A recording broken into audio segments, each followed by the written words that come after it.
नमस्कार दोस्तों। नौकरी सीरीज़ को बहुत प्यार मिल रहा है एंड बहुत लोग एंजॉय कर रहे हैं। उसी सीरीज़ में 16th वीडियो है व्हाई एवरी नौकर। आप लोगों को आई होप मुझे नौकर बोलना बुरा नहीं लगता, लोगों को एम्प्लॉय बोल सकता था मैं इंग्लिश में, या any person who is doing job, ठीक है, पर मैं फिर भी नौकरी यूज़ करना चाहता हूँ बिकॉज उसका एम है व्हाई एवरीबडी हु इज़ चलो बोल देता हूँ doing a job should by shares. ठीक है।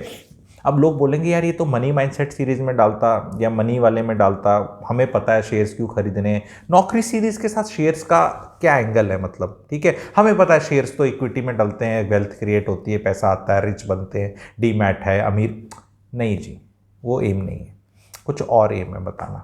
तो सुनिए, हर नौकर को शेयर्स इसलिए खरीदने चाहिए, डीमैट इसलिए होना चाहिए, वो सब रीजंस तो हैं, वो तो हमें सब पता है कि अच्छे शेयर खरीदो और बढ़ो। लेकिन आपको पता चलेगा कि एक्चुअली जितने भी कॉरपोरेट में आप काम कर रहे हो, प्राइवेट जॉब्स में हो, you are working for increasing share holder wealth only. आप सारे नीचे से चपड़ासी से लेके आपका सीईओ तक काम कर रहा है इन्वेस्टर के लिए, शेयर होल्डर के लिए, जवाबदेही उसके लिए है। तो आपको मालिक जरूर बनना है। अगर आप, मैं बहुत ऐसे बैंक्स जानता हूं या इंस्टीट्यूशन जानता हूं, एक इंडिया का टॉप बैंक ही है, नाम नहीं लेता, उसके एम्प्लॉयज़ का खून चूसता है, बात करो उस एम्प्लॉयज़ से, लेकिन उसका शेयर 15 से 20% CAGR रिटर्न पिछले 20 साल से दे रहा है, और 5-6 लाख करोड़ का ऊपर का बैंक हो रखा है। तो एम्प्लॉय का क्या हाल है और बैंक का परफॉर्मेंस में बहुत ज़्यादा फर्क है। तो जहां एम्प्लॉयज़ का बेसिकली आपको एक बेसिक चीज़ समझनी है, आप एक एम्प्लॉय हैं तो आप कुछ वैल्यू ऐड करेंगे तो आपको तनख्वाह मिलेगी, लेकिन जो भी आप जो काम करा रहा है उसका एम है कि आपका पूरा जूस निकालना और आपको कम देना, यही भावना है। जैसे आप खाना खाना जाते हैं बाहर, other than fine dining, normal वाले खाने जगह जहाँ एक डिश का रेट 200 रुपये, 300 रुपये, 400 रुपये तक होता है मैक्सिमम, ठीक है, ऐसी वाली जगह खाना जाते हैं। तो क्यों नहीं खाने जाना चाहिए ऐसी जगह? क्योंकि यहाँ भावना क्या है? भावना है कि आपको भूख कम लगे, कम आइटम में पेट भर जाए, और वो ऐसा सामान डालें कि जिससे उनका प्रॉफिट मैक्सिमाइज हो। फाइन डाइनिंग में तो क्या है कि वो माल ही 600-700 का डालेंगे और 4-6 हज़ार रुपये कर लेंगे, तो वहाँ उनकी वो 10 गुना चार्ज कर रहे हैं, तो वहाँ ये वाली भावनाएं कम होती हैं। तभी कहते हैं मम्मी का खाना या बीवी का खाना बेस्ट क्यों है? क्योंकि मम्मी क्या चाहती है? मम्मी चाहती है कि मेरा बेटा, मेरी बेटी खुश होकर मैक्सिमम खाना खाए। वो कभी भी खाना जब बना रही होगी उसका एम ये नहीं होगा कि इतने में भर जाए, ज़्यादा मत खा जाए, मेरे को प्रॉफिट कमाना है। तभी घर के खाने को जो माताएं बनाती हैं, बहनें बनाती हैं, बीवियां बनाती हैं, बेटियां बनाती हैं, हालांकि आदमियों को भी बनाना चाहिए, बट मैं एग्जांपल लेडीज़ का दे रहा हूँ, आदमियों को भी सब बनाना चाहिए, ठीक है। लेकिन वो क्यों मज़ा आता है उसमें? क्योंकि वहाँ माँ सोचती भी एक पराठा और खा ले, एक और खा ले, एंड वो बनाएगी भी ऐसा और वो खाया भी जाएगा।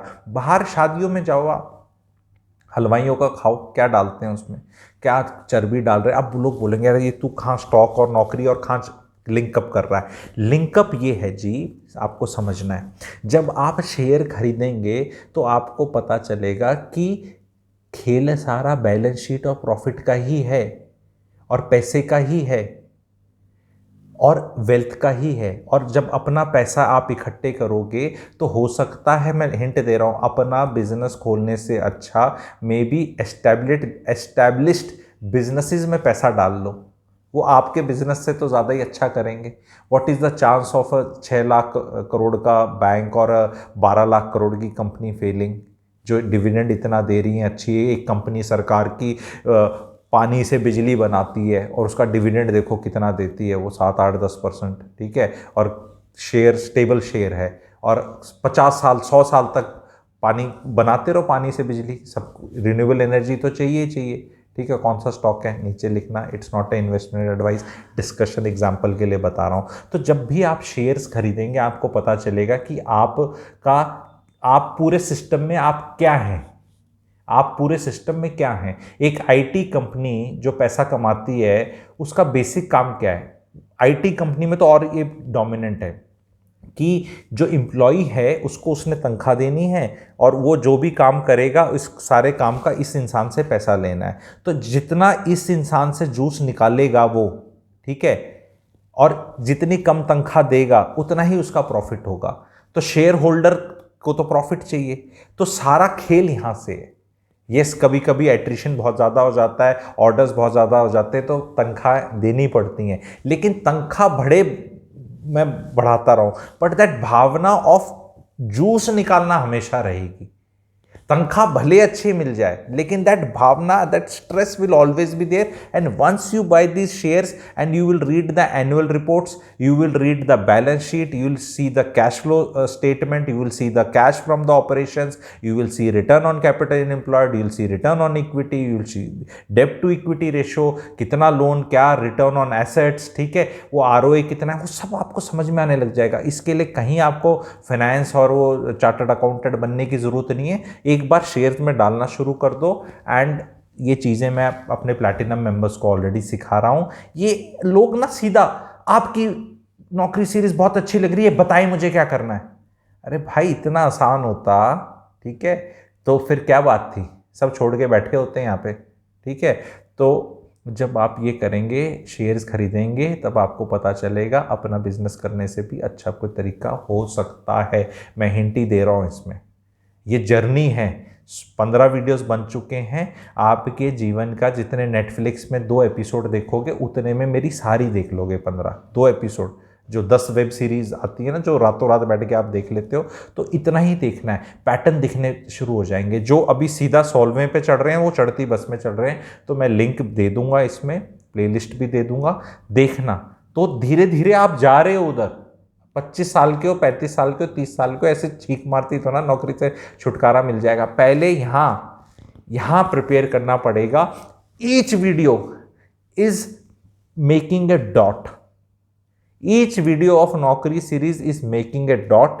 You will have to connect it yourself to see the picture as per me has already started emerging at this 16th video.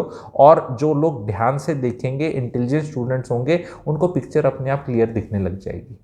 क्योंकि सारे आर नॉट डेस्टिन्ड। सारे लोग ही नौकरी छोड़ के बैठ जाए तो काम कौन करेगा? सारे ही एंटरप्रेन्योर बन जाए तो इन एंटरप्रेन्योरों के लिए कौन काम करेगा? ठीक है, तो नौकरी वाले तो हमेशा चाहिएंगे, और वो हमेशा तादाद में 90-95% ही रहेंगे। तो आसान नहीं है, ठीक है, लेकिन जर्नी है। कितने इंजॉय कर रहे हैं, कितनों को मज़ा आ रहा है, प्लीज़ कमेंट सेक्शन में लिखेगा। अगला वाले में और इंटरेस्टिंग कोई चीज़ बताऊंगा। Thank you very much.